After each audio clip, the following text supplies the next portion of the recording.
Hello breaking చూస్తున్నాం. వైద్యారోగ్య శాఖపై CM Revanth Reddy సమీక్ష నిర్వహిస్తున్నారు. సచివాలయంలో కొనసాగుతున్న ఈ సమావేశానికి వైద్యారోగ్య శాఖ మంత్రి దామోదర రాజనరసింహ, ప్రభుత్వ ముఖ్య కార్యదర్శి శాంతకుమారి, సంబంధిత శాఖ అధికారులు హాజరయ్యారు.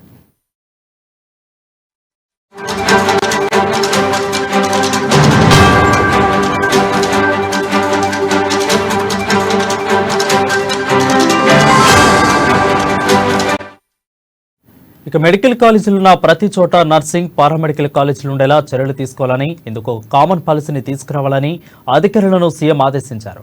కొడంగల్లో మెడికల్, నర్సింగ్ కాలేజీల ఏర్పాటుకు పరిశీలించాలని సూచించారు.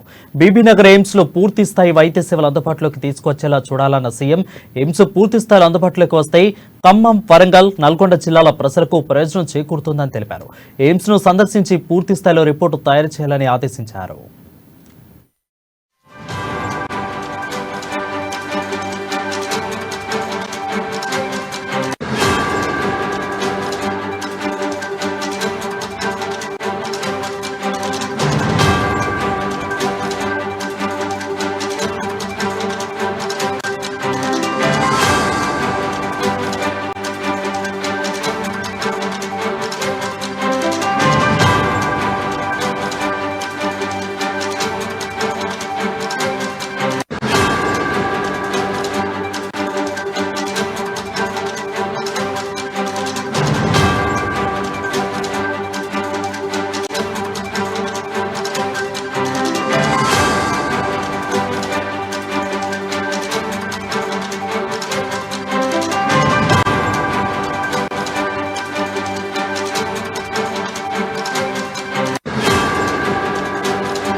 చూస్తున్నాం. వైద్యారోగ్య శాఖపై సీఎం రేవంత్ రెడ్డి సమీక్ష నిర్వహిస్తున్నారు. సచివాలయంలో కొనసాగుతున్న సమావేశానికి వైద్యారోగ్య శాఖ మంత్రి దామోదర రాజనరసింహ, ప్రభుత్వ ముఖ్య కార్యదర్శి శాంతకుమారి, సంబంధిత శాఖ అధికారులు హాజరయ్యారు. మరింత సమాచారం మా ప్రతినిధి రాంబాబు లైవ్ ద్వారా అందిస్తారు. రాంబాబు, చెప్పండి, సీఎం ఒక్కొక్క రోజు ఒక్కొక్క శాఖపై సమీక్ష నిర్వహిస్తున్నారు. సో ఈ రోజు నిర్వహించిన శాఖ పరంగా ఎటువంటి చర్యలు తీసుకుంటున్నారు, ఎటువంటి నిర్ణయాలు తీసుకున్నారు? వైద్యారోగ్య శాఖ మంత్రి దామోదరం రాజనరసింహతో కలిసి ఇటు వైద్యారోగ్య శాఖ పైన ముఖ్యమంత్రి రేవంత్ రెడ్డి సమీక్ష సమావేశం నిర్వహిస్తున్నారు.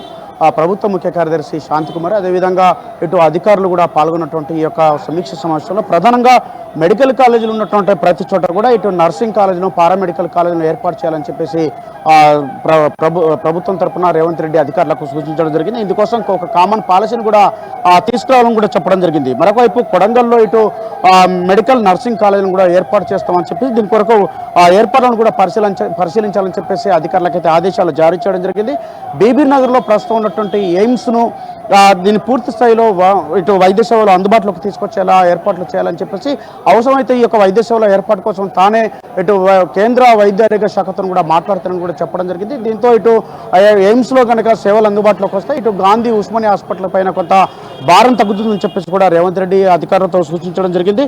ఎయిమ్స్ పూర్తి స్థాయిలో అందుబాటులోకి వస్తాయి, ఇటు ఖమ్మం, వరంగల్, నల్గొండ జిల్లా ప్రాంత ప్రజలకైతే కొంత హాస్పిటల్లో ఇటు సిటీ లోపలికి వచ్చే విధంగా కాకుండా అక్కడే తక్షణమే అందుబాటులో దగ్గరలో ఉన్నటువంటి ఎయిమ్స్లోనే వైద్య సేవలు అందుబాటులోకి వస్తే కొంత ఉపశమనం కలుగుతుందని చెప్పేసి కూడా ఇటు రేవంత్ రెడ్డి అయితే సూచించడం జరిగింది. మరొకవైపు ఇటు ఎయిమ్స్ ను సందర్శించి పూర్తి స్థాయిలో దానికి సంబంధించిన రిపోర్ట్ కూడా అందజేయాలని చెప్పేసి కూడా అధికారులకు ఆదేశాలు జారీ చేయడం జరిగింది. మరొక వైపు ఇటు ఉస్మానియా హాస్పిటల్ సంబంధించినటువంటి ఆ అంశం కూడా ఇప్పటికే ఇటు విస్తరణకు సంబంధించి కొంత దీనికి హైకోర్టులో ఉన్నటువంటి నేపథ్యంలో రేపు హైకోర్టుకు ఈ యొక్క బెంచ్ పైకి ఉస్మానియా హెరిటేజ్ భవన్ ఇష్యూ వస్తుంది కాబట్టి దీనిపైన ఏ విధంగా ముందుకెళ్లాలని దానిపైన కూడా అధికారులతోని ప్రభుత్వ అధికారులు అయితే రేవంత్ రెడ్డితోని చర్చించడం జరిగింది. మరొకవైపు ఏరియాల వారిగా ఉన్నటువంటి ప్రభుత్వ ఆసుపత్రుల్లో కొన్నింటి గుర్తించేటి వాటిని సీఎంఆర్ఎఫ్ సంబంధించినటువంటి ఎల్ఓసీలు ఎక్కడైతే ఇష్యూ ఉన్నదో ఆ ఎల్ఓసీల ఇష్యూను కూడా క్లియర్ చేయాలని చెప్పేసి మరొకవైపు మెడికల్ కాలేజీలతో అనుసంధానంగా ఉన్నటువంటి ప్రభుత్వ ఆసుపత్రుల్లో కూడా ఇటు మెయింటెనెన్స్ నిర్వహణ కోసం ఒక పెద్ద ఫార్మా కంపెనీలకు కూడా దీని యొక్క బాధ్యతలను అప్పగించాలని చెప్పేసి దీని పైలట్ ప్రాజెక్ట్ కింద ముందుగా గాంధీ లేదా ఉస్మానియా హాస్పిటల్లో ఏదో ఒక దాన్ని ఎంచుకొని ఈ యొక్క మెడికల్ కాలేజీల నిర్వహణకు సంబంధించినటువంటి మెయింటెనెన్స్ బాధ్యత ఇటు ఫార్మా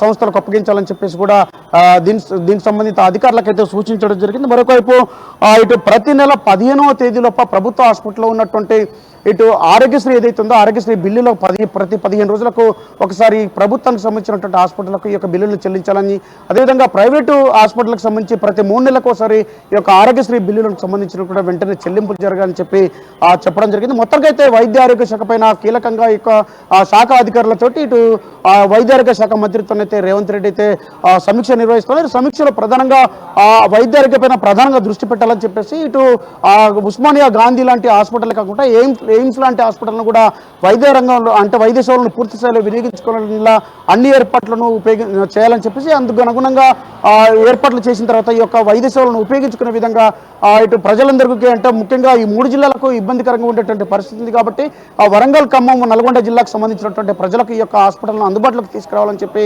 వైద్య సేవలను అందుబాటులోకి తీసుకొచ్చే విధంగా ఇటు కేంద్రంతో కూడా మాట్లాడుతూ చెప్పినటువంటి నేపథ్యంలో రాష్ట్రంలో ఉన్నటువంటి వైద్యారోగ్య శాఖకు సంబంధించినటువంటి సమస్యలు హాస్పిటల్ ఉన్నటువంటి సమస్యల పైన ఇటు అధికారులతో అయితే సమీక్ష సమావేశంలో మాట్లాడుతూ ఉన్నారు వరుణ్. రైట్ బాబు, అయితే మెడికల్ స్టూడెంట్స్ పరంగా వచ్చేసరికి లాస్ట్ ప్రభుత్వం చేసిన తప్పిదాలను లోపాలను ఈ ప్రభుత్వం ఏ విధంగా సరిదిద్దుకోవాలని చూస్తుంది, ఈ విధంగా వాళ్ళ మీద ఎలాంటి నిర్ణయాలు తీసుకోవాలని ప్రభుత్వం చూస్తుంది? అంటే విద్యార్థులకు రావాల్సినటువంటి స్కాలర్షిప్లు కొంత పెండింగ్లో ఉన్నాయి కాబట్టి పెండింగ్లో ఉన్నటువంటి స్కాలర్షిప్లను కూడా వెంటనే విడుదల చేయాలని చెప్పేసి గతంలో ఉన్నటువంటి ప్రభుత్వం ఇటు విద్యార్థులకు రావాల్సినటువంటి స్కాలర్షిప్లు ఇవ్వలేదు. ఈ వైద్యారోగ్య శాఖలో పనిచేస్తున్నటువంటి విద్యార్థులకు సంబంధించి ఈ స్కాలర్షిప్లను వెంటనే విడుదల చేయాలని చెప్పేసి కూడా దానిపైన అధికారులకు ఆదేశాలు జారీ చేయడం జరిగింది. మరొకవైపు ఇటు ఇప్పటికే ఇటు పారామెడికల్ సంబంధించినటువంటి లేకపోతే మెడికల్ కాలేజీలకు సంబంధించినటువంటి స్టాఫ్కు సంబంధించి కూడా వెంటనే ఇది ఖాళీలను భర్తీ చేసే దిశగా ప్రభుత్వం కొనసాగుతుంది కాబట్టి ఏ సమస్య ఉన్నా తక్షణ పరిష్కారం కోసం ముందుకెళ్లాలని చెప్పేసి దీనికి సంబంధించి అధికారులు కూడా తక్షణమే స్పందించాలని చెప్పేసి కూడా అధికారులకు కూడా సూచించడం జరిగింది. వరుణ్, అయితే గత ప్రభుత్వం మెడికల్ మీద కొంత అశ్రద్ధ చూపించింది, అదేవిధంగా మెడికల్ స్టూడెంట్స్ మీద కూడా. సో ఎన్ని దారుణాలు ఎలా జరిగాయని మనం అన్ని కల్లారా చూసాం. సో ఈ ప్రభుత్వం ఎన్ని చేయకుండా కొత్తగా మెడికల్ మీద దృష్టి సారించిందని చెప్పుకోవచ్చా ఒక మాటలో? అంటే ఎక్కడైతే మెడికల్ కాలేజీలు ఉన్నాయో అక్కడ ఆ మెడికల్ కాలేజీలకు దగ్గరలోనే అంటే అనుగుణంగానే అక్కడ నర్సింగ్ కాలేజీలు కానీ పారామెడికల్ కాలేజీలు కానీ ఏర్పాటు చేసే విధంగా ముందుకెళ్లాలని చెప్పేసి ప్రభుత్వం భావిస్తున్నది.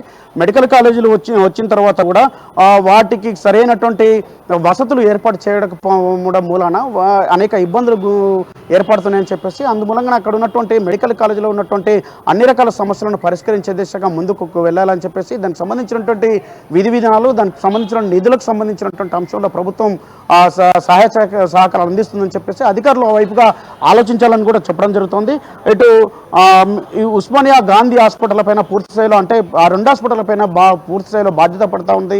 ఇటు ఎక్కువ స్థాయిలో ఇటు పేషెంట్లందరూ కూడా వివిధ జిల్లాల నుంచి రాష్ట్ర స్థాయి నుండి రాష్ట్రంలో మొత్తం కూడా హైదరాబాద్ కేంద్రం కూడా ఈ యొక్క హాస్పిటల్కి వస్తున్నటువంటి నేపథ్యంలో ఆ యొక్క హాస్పిటల్ పైన భారం తగ్గే విధంగా ఇటు ఎయిమ్స్ను అభివృద్ధి చేయాలని చెప్పేసి ఎయిమ్స్కి సంబంధించినటువంటి ఏ ఇష్యూస్ ఉన్నాయో ఆ ఇష్యూస్ అన్నింటినీ కూడా పరిష్కారం చేయాలని చెప్పేసి కూడా అధికారులకైతే సూచించడం జరిగింది. దానికి సంబంధించి తానే స్వయంగా కేంద్రంతో కానీ కేంద్ర ఉన్నటువంటి మంత్రి వైద్యారోగ్య శాఖ మంత్రితో కూడా మాట్లాడి దీనికి సంబంధించినటువంటి సమస్యల పరిష్కారం దిశగా తానే స్వయంగా ఈ యొక్క సమస్య పరిష్కారానికి కృషి చేస్తానని కూడా చెప్పడం జరిగింది. అధికారులు మాత్రం ఈ సమస్యలను ఎటువంటి జటిలం కాకుండా సమస్యను ఉత్పన్నం కాకుండా పరిష్కారం దిశగా వెళ్ళాలని చెప్పి సూచన చేయడం జరిగింది.